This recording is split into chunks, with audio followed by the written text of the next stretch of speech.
Hai guys, pernah nggak sih kalian dengar tentang Satrio Piningit, si ksatria tersembunyi yang diprediksi muncul di akhir zaman untuk menegakkan keadilan?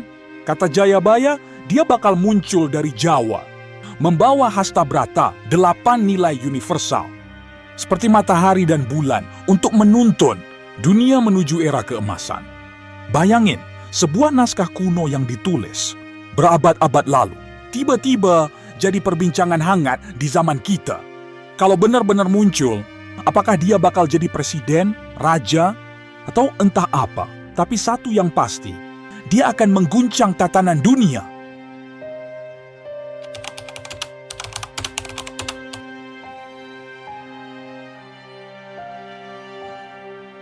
Satu, Serat Pararaton dan Jongko Joyoboyo.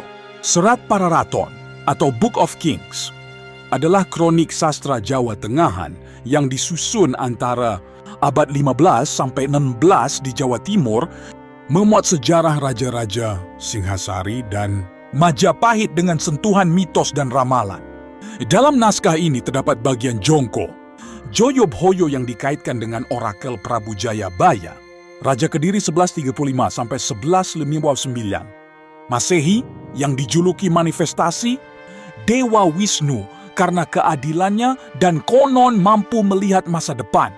Jayabaya menuliskan bait-bait panjang, banyaknya mencapai ratusan larik, yang memuat skenario jatuh bangun Nusantara dari penjajahan orang putih sampai kemunculan Sang Ratu Adil, Satrio Piningit yang akan menegakkan kembali kebenaran dunia. Menurut teks asli, Satrio Piningit akan mengalami masa-masa penderitaan dan penganiayaan sebelum akhirnya bangkit membawa keadilan universal. Karena seringnya terjadi pengadopsian dan adaptasi naskah oleh penyangga Jawa Tengahan dan Jawa Baru, para peneliti menyoroti perbedaan bahasa antara bait-bait ramalan dan bahasa Jawa klasik sebagian besar, menyimpulkan bahwa Jongko Joyoboyo merupakan karya sastra yang berkembang melampaui zaman Jayabaya sendiri. 2. Tanda-tanda fisik dan geografis. Dalam bait 161 sampai 162 Jongko Joyoboyo, Jayabaya memetakan lokasi kelahiran Satrio Piningit secara detail. Dunungane ono sikil redi lau sisih wetan, wetane Bengawan Banyu, arupa pagopondo rotundo tigo, koyo manungsa angleledo. Artinya, sosok ini berasal dari lereng timur Gunung Lawu di sebelah timur aliran Bengawan Solo dan berumah layaknya sangkar merpati bertingkat 3, simbol kesederhanaan sekaligus kekuatan tersembunyi. Secara geografis, wilayah timur kaki Lawu mencakup Magetan, Madiun hingga Ponorogo yang kerap dianggap sebagai pusat mistik Jawa Timur. Rumah bertingkat 3 ini dipahami sebagai metafora status rendah yang menyimpan potensi besar, menunjukkan bahwa Satrio Piningit bukanlah bangsawan tampak, melainkan pemimpin sejati yang lahir dalam kerendahan.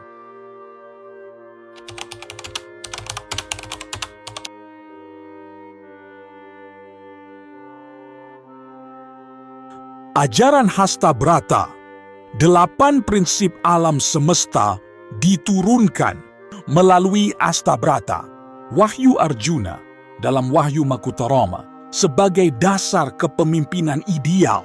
Masing-masing pilar diidentikan dengan dewa dan elemen alam. 1. Bumi, Batara Wisnu, keadilan dan stabilitas. 2. Angin, Batara Bayu, kebebasan dan fleksibilitas. 3. Laut, Batara Baruna, keteguhan dan kedalaman visi. 4. Bulan, Betari Rati, kelembutan dan kesejukan hati. 5. Matahari, Batara Surya, ketegasan dan sinar kebenaran. 6. Langit, Batara Indra, kebijaksanaan dan pengaruh luas. 7. Api, Batara Brahma, semangat dan transformasi. 8. Bintang, Batara Ismaya, harapan dan arah capaian. Lebih dari sekadar filosofi, Hastabrata diadopsi dalam pelatihan kepemimpinan militer dan korporat di Indonesia. Modern untuk menanamkan nilai-nilai integritas, empati, dan ketegasan. Menegaskan bahwa filsafat Hasta Brata menjadi kerangka etika praktis. Mengintegrasikan kebijaksanaan tradisional ke dalam struktur organisasi masa kini.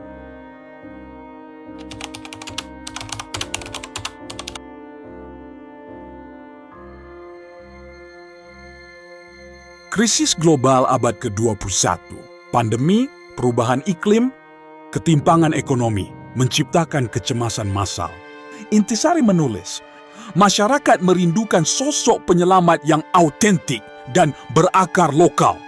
Di tengah gejolak dunia modern, kepercayaan ini diperkuat oleh narasi Gus Dur yang menautkan Satrio, Piningit dengan sang pendiri Mataram, menunjukkan kerinduan pada pemimpin spiritual dan kebangsaan yang berlandas kejujuran serta keadilan. Penelitian di UIN Malang mengkaji Satrio Piningit sebagai konsep kepemimpinan berbasis kearifan lokal Jawa, menekankan pentingnya integrasi nilai budaya Jawa, Hasta Brata, ke dalam praktik pemerintahan dan organisasi modern. Menurut studi ini, mitos Satrio Piningit hadir. Setiap kali masyarakat menghadapi pergantian rezim atau krisis, berfungsi sebagai proyeksi harapan bahwa akan datang pemimpin yang sanggup menyelaraskan kemajuan teknologi dengan kearifan tradisional.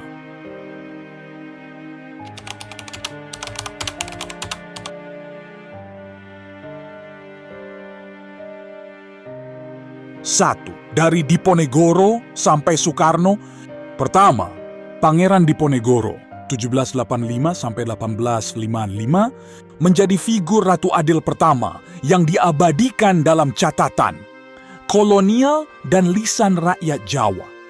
Sebagai putra Sultan Hamengkubuwono III, ia memilih berpihak pada rakyat kecil, memimpin Perang Jawa 1825 sampai 1830. Melawan Belanda dari basis pedesaan dan pesantren. Keberaniannya, penguasaan hukum Islam Jawa, serta kesetiaannya kepada ajaran agama membuatnya diyakini sebagai pemimpin adil yang lahir dari rakyat, bukan istana.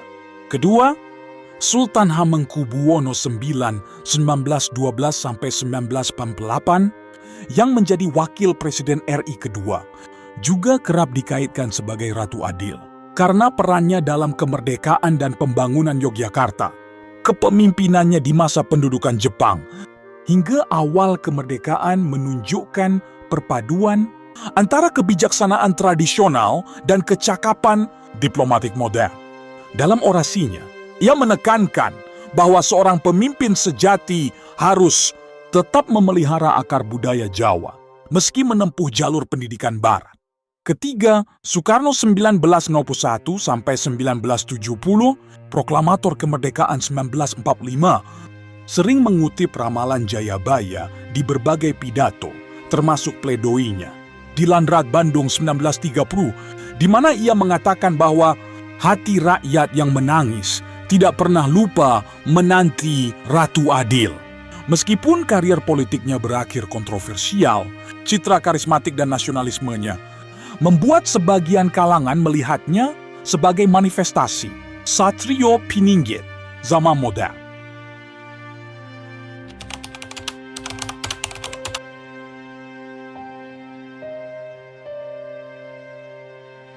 Sejak pemilu 2014, dukungan terhadap Joko Widodo sering dibingkai dengan narasi pemimpin sederhana tapi jujur, ciri khas Satrio Piningit. Menurut interpretasi klasik, kalangan pendukung memproduksi meme dan artikel online yang menyitir bait-bait Jongko Joyoboyo, mengklaim inisial GO pada nama Jokowi serasi dengan Notonegoro dalam naskah Jayabaya.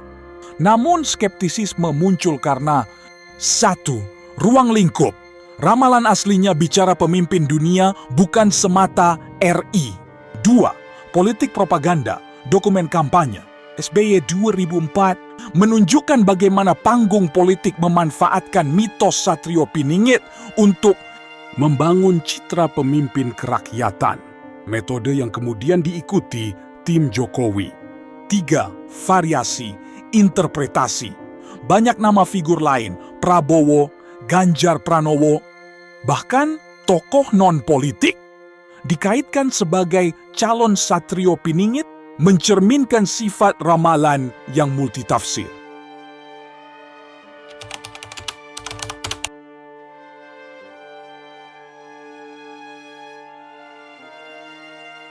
Ramalan Jayabaya menegaskan bahwa sebelum kemunculan Ratu Adil, Nusantara akan dilanda. 1. Konflik hebat antara kaum, seolah utang dunia bayar dunia menguji moral kolektif. 2. Bencana alam, gempa, banjir, dan wabah yang kian sering terjadi. 3. Istilah utang nyawa bayar nyowo, simbol tanggung jawab pribadi dan sosial yang dilupakan. Banyak pengamat mengaitkan pandemi COVID-19, perubahan iklim ekstrim, dan polarisasi politik global sebagai realisasi zaman kala bendu, Jayabaya, masa kegelapan sebelum datangnya era keemasan.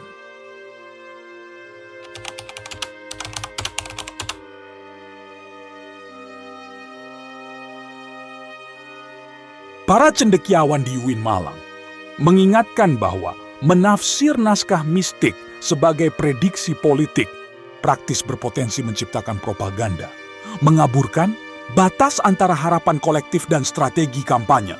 Mereka menekankan perlunya analisis historis tekstual, bukan sekadar ajang marketing politik. Di sisi lain, mitos Satrio Piningit tetap hidup sebagai cermin kerinduan masyarakat terhadap pemimpin adil dan jujur. Dalam konteks sosial media dan budaya pop, narasi ini berfungsi sebagai filter budaya.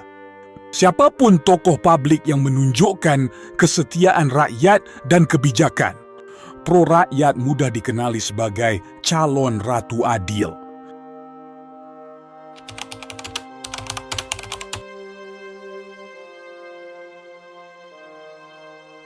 Kita mungkin nggak bakal tahu persis siapa Satrio Piningit, meski ia selalu hadir di tiap krisis sebagai simbol harapan.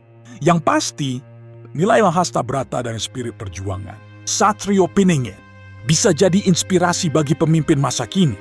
Kalau kalian suka video penuh data dan fakta seputar sejarah mistik Nusantara, jangan lupa like, subscribe, dan nyalain lonceng biar nggak ketinggalan video selanjutnya. Share juga pendapat kalian di kolom komentar. Menurut kalian, siapa kandidat Satrio Piningit di era modern ini? Wassalamualaikum warahmatullahi wabarakatuh.